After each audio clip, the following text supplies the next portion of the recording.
की विकास झालाय, कारण खूप जणांनी मला सांगितलं की विकास झालेला या ठिकाणी विद्याविलास पाटलांच्या. शरद पवारांनी आजपर्यंत सगळं हे केलं. तसं आपल्या ह्या झडपीमध्ये विलास पाटील साहेबांना कामाचा माणूस म्हणतात. तर अजितदादांनी वारकऱ्यांच्या विरोधात किंवा धर्माच्या विरोधात कधी काम केलेलं नव्हतं. 1600 कोटी रुपये अजितदादांच्या तिजोरीत आणले होते. दोन्ही घड्याळाच्या चिन्हावर आम्ही शिक्का मारून विजयी करणार. कुदनूर जिल्हा परिषद मतदारसंघामध्ये मी फिरतोय. इथं मी प्रतिक्रिया घेतोय ग्रामस्थांच्या. त्यांना काय वाटते बघूया. काय वाटते कुदनूर जिल्हा परिषद मतदारसंघामध्ये काय होईल? दोन्ही राष्ट्रवादी एकत्र आले आहेत आणि समोर शिवसेना भाजपाचं आव्हान आहे. काय वाटते? कुदनूर जिल्हा परिषद मतदारसंघात विद्याताई पाटील या आघाडीवर राहतील असा माझा अंदाज. काय कारण?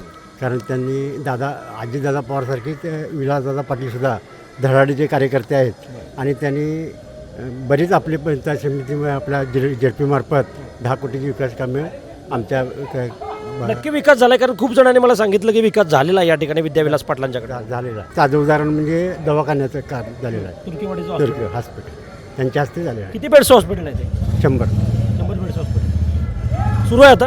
अजून सुरुवात व्हायची, उद्घाटन अजून उद्घाटन व्हायचं. तुम्हाला काय वाटते या कुदनूर जिल्हा परिषद मतदारसंघामध्ये कुणाचं वार आहे? राष्ट्रवादी दोन्ही एकत्र झालेले आहेत आणि दुसऱ्या बाजूला शिवसेना भाजपा विरोधामध्ये. घड्याळ घड्याळ दोन्ही घड्याळाच्या चिन्हावर आम्ही शिक्का मारून विजयी करणार. बरं. होय, तुमचं ठरलंय म्हणा. आमचं ठरलंय. आमचं घड्याळा चिन्ह द्यायचं, मतं द्यायची, निवडून काढायचं. विलास पाटील कामाचा माणूस आहे. राजेश पाटील कामाचा माणूस. आमच्या चंदगड तालुक्यात बरंचसं राजेश पाटलांनी कामं केले आहेत. आज पुन्हा फरशी उभे राहिले, त्या राजेश पाटलामुळेच उभे राहिले. ही फरशी, हे फरशीचं काम राजेश पाटलांनीच केलं ना. ऐकल्याची जवळजवळ गावच्या सहभूती कामाचे हे रस्ते बिस्ते विलास पाटलांनी केला नाही, राजेश पाटलांनी केला नाही. आमचं कर्तृत्व आमचं चांगलं केलं नाही.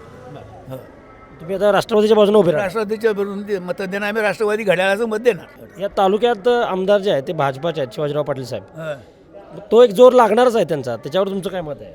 आम्ही काय ते बोलू शकणार नाही. ऐकले ते काय, आम्ही त्यांचं काय बोलू शकणार नाही. पण आम्ही घड्याळाला मतं देणार आणि निवडून काढणार अशी आमची भावना आहे. एवढे ठरलंय. काय वाटतंय आजोबा तुम्हाला? काय परिस्थिती आहे इकडं निवडणुकीची? परिस्थिती आम्हाला घड्याळ हे चिन्ह आम्हाला सर्वांना माप पूर्वीपासूनच आहे. राष्ट्रवादी गावात राष्ट्रवादीचा प्रभाव आहे वाटतं. आहे की भरपूर पूर्वीपासूनच आहे. आणि आमदारांनी कामं केलेली आहेत. विद्याताईंनी मागील कामं केली आहेत विलास पाटलाची. परत बेनकेनी सुद्धा उत्सुकता कार्यकर्ता बेनके आमचा, त्याच्यावरती आमचा बरोबर उत्साह अजून मागेही केला आणि इथून पुढे उत्साही कार्यकर्ता असेल तर बेनके आमचा. पांढरं बेनके एवढं सांगू शकतो मी. नागरिक म्हणून या गावचा, ग्रामीण भागाला शेतकरी म्हणून या नात्याने मी सांगतो. शेतकऱ्यांच्या मता कुणाला पडतील असं वाटतंय तुम्हाला? घड्याळाच आम्ही देणार आणि आम्ही प्रचार केला. होय, लई बहुमत आहे. राष्ट्रवादीचं वातावरण जोरदार आहे. जोरदारच आहे. राहणारच की. शरद पवारांनी आजपर्यंत सगळं हे केलं. काँग्रेस पक्षानं ते आता इतर पक्ष येतात आणि धुळेला मिळवतात. असं आमचं ग्रामीण भागातील लोकांचं हे आहे, मत आहे. आता दादांना कसं, अजितदादांना कसं कामाचा माणूस म्हणतात, तसं आपल्या ह्या झडपीमध्ये विलास पाटील साहेबांना कामाचा माणूस म्हणतात. खरंच कामाचा माणूस म्हणतात. कारण त्यांना कुठं सत्ता पाहिजे असं का नाही. आजपर्यंत मी बघतो त्यांचं. मी पण इथं डेप्युटी समोर पूर्वी त्यांचं कामाच्या बाबतीत बघितलं तर फार चांगलं काम आहे. सत्ता पाहिजे हे असं का नाही. कामं कशी पण कुठनं पण वरच्या लेवलला करून आणतात त्यांनी. म्हणून आम्ही सगळ्यांनी विद्यार्थी पाटील यांना पाठिंबा द्यायचं ठरवलंय. आणि त्यांना भरघोस मतांनी गावातून पाठिंबा मिळाला त्यांना. हो, भरघोस मतं निवडून आणून गावातून पाठिंबा त्याला पूर्ण मिळालेला आहे. आणि 100% त्यांना निवडून आणणारच. निवडून 100% येणार. कामाचा माणूस आहे. दादांना कसं कामाचा माणूस म्हणतात की नाही, तसं विलास पाटीलांना कामाचा माणूस म्हणतात. असं मला सांगा की या तालुक्यामधून भाजपचे आमदार शिवाजीराव पाटील आता ताकदीनं उतरलेले आहेत. ते एक आव्हान असेल का? आता ते वरच्या लेवलला आमदारकीचं आव्हान असणार नाही. हे वेगळं. हे कसं त्या लेवलला झडपीमध्ये पंचायत समितीमध्ये त्याप्रमाणे लोक विचार करणार ना. ती वरच्या लेवल ते आमदारकीच्या वेळेला ती विचार वेगळा. आत्ताचा कसा वेगळा विचार हा झडपीचा पंचायत समितीचा वेगळा. झडपीला तुम्ही राष्ट्रवादी काँग्रेसचा पर्याय निवडला? हो, 100% राष्ट्रवादी काँग्रेस पर्याय. तसं आमचे पांडू बेनके त्यांना पण सेम. तो पण कामाचा माणूस आहे. सगळ्या मुलातनं मिसळणारा. सगळ्या हे तुर्केवाडी पंचायत समितीचे उमेदवार. हां, तुर्केवाडी पंचायत समितीचे उमेदवार. तो पण हे चांगलाच आहे. अगदी कामासारखाच आहे. प्रत्येक मिळून प्रत्येक कार्यक्रमात ह्या थिरीने भाग घेणारा. जाता येता हाक मारणार प्रत्येकाला. असं कोणतो विरोधी हे लोकांचे नाव जोडलेला उमेदवार. हो, दोन्ही उमेदवार लोकांचे नाव जोडलेले आहेत. काय वाटते अजितदादांचं महाराष्ट्रातलं दुर्दैवी जाणं किंवा महाराष्ट्राच्या राजकारणातनं त्यांची अकाली एक्झिट झाली, आज किती गरजेचं होतं अजितदादांचं असणं? कारण चंदगड तालुक्यामध्ये राष्ट्रवादी काँग्रेसचा प्रचंड मोठा प्रभाव आहे. तुम्हाला काय वाटतं? खरं तर अजितदादा गेले हे कुठंतरी सर्वांसाठी अगदी दुःखद बातमी घडली. आणि त्या ठिकाणी अजितदादांविषयी बोलला तर अजितदादांचं वारकरी संप्रदायावरती प्रेम भरपूर होतं. बरोबर. त्या ठिकाणी अजितदादांच्या विषयी बोलायला गेलात तर अजितदादांनी वारकऱ्यांच्या विरोधात किंवा धर्माच्या विरोधात कधी काम केलेलं नव्हतं. बरोबर.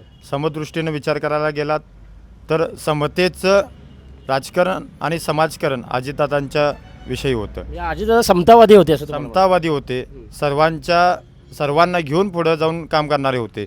वारकरी संप्रदायाला असू देत, धर्माच्या बाबतीत असू देत किंवा सर्वच महाराष्ट्रातील जनतेच्या पाठीशी अजितदादांच्या विषयी प्रेम होतं आणि त्या ठिकाणी त्या पद्धतीने त्यांचं कामकाज होतं. डेफिनेटली हा एक महत्त्वाचा विचार आहे. म्हणजे मी व्यक्तिशः मी सुद्धा राज्याचे उपमुख्यमंत्री दिवंगत अजित पवार यांच्याकडून कधी जातीचं राजकारण झालेलं बघितलं नाही किंवा कुणाला त्यांनी डावललं नाही. धर्माधर्मामध्ये भेद नको, जातीजातीमध्ये फूट नको, अशीच भूमिका त्यांनी घेतलेली होती. मी पुढे जाणार आहे. इथं अजून एक विचारणार आहे. इथं ग्रामस्थ आहेत, आपण त्यांना विचार काय वाटतं तुम्हाला राष्ट्रवादी काँग्रेसचं वारं इथं दिसतंय, खरंच आहे काय? कारण खूप लोक हेच सांगतात. 100% वारा म्हणजे त्यांची काम करण्याची क्षमता तशी अशी होती की राजेश पाटील साहेबांनी 1600 कोटी रुपये अजितदादांच्या तिजोरीतनं आणले होते. अच्छा. आमच्या तालुक्याला भरपूर म्हणजे काम केले ते. बरं. म्हणजे इतका निधी मिळाला होता. हो आमच्या तिन्ही तालुक्याला, अच्छा. तिन्ही तालुक्याचे एकच आमदार. अच्छा. अजितदादांचं काम म्हणजे चांगलं होते. फक्त ह्या वेळेला आत्ता जे ते म्हणजे त्यांचं हे झालं तेवढ्यापासून ते सगळे काय आमचे कार्यकर्ते काय खचले नाही. आता 2-3 दिवस झाले आता आपल्या कामाला लागलेले आहे. लागलेले आहेत. आता सध्याला राष्ट्रवादीचं वार दिसतंय आम्हाला. काय तुमच्या युवकांच्या मध्ये अशी चर्चा आहे? होय, सगळ्यांची युवकांच्या मध्ये पण आहे आणि आमच्या गावामध्ये व चंदगड तालुक्यामध्ये एक नेतृत्व दिसायलंय बरं. राष्ट्रवादीचं. राष्ट्रवादी दिसतंय. मला सांगा, कुदनूर जिल्हा परिषद मतदारसंघामध्ये विद्याविलास पाटलांची प्रचंड चर्चा होती. खरंच काम झालं त्यांच्याकडनं? होय, खूप कामं केलीत त्यांनी आणि इथून पुढे पण त्यांनी कामं करण्याचा निर्णय घेतलेला आहे. बरं. आम्ही त्यांना सहकार्य करूया. सहकार्य करणार. होय, तरुणांची ताकद जाते का वाटेमध्ये त्यांच्या? जाते की. बरं.